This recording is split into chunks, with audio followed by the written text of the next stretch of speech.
you competed through 1997, didn't go to the World Championships or try out, but you had the World Cup that year. A long career, 15 world teams in a row. Did you ever think you were going to compete that long? No, I didn't. You know, when in Dave Schultz, he took a time out there, but we basically, I think he started a few years younger than I. He was a year older than I think I was, but you know, we roomed a lot together. But we took it year by year, you know. And he stepped out for a couple of years to coach, and then got back in it. But you know, every year I treated like it was my last year. And the reason why I did wrestle in '97 is I thought mentally and physically after the '96 Olympics, I was ready to retire.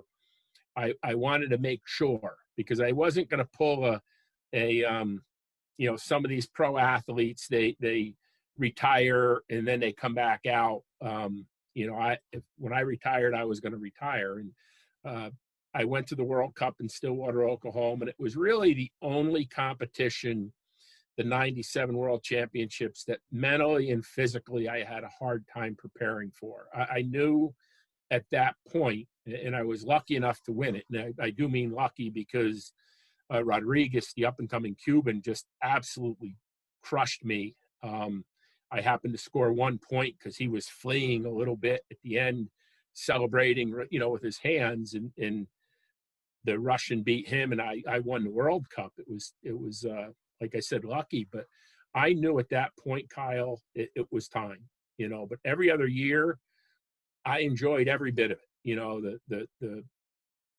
the working out, you know, the travel was a little rough. I'll admit that, you know, the travel, you know, as I was in my 30s and a lot of the team was early 20s, there's a big gap there. But, you know, again, I roomed with some of the older guys. Tim Vanny and I roomed a lot, and Rob Eiter and you know, David Schultz and I roomed quite a bit too.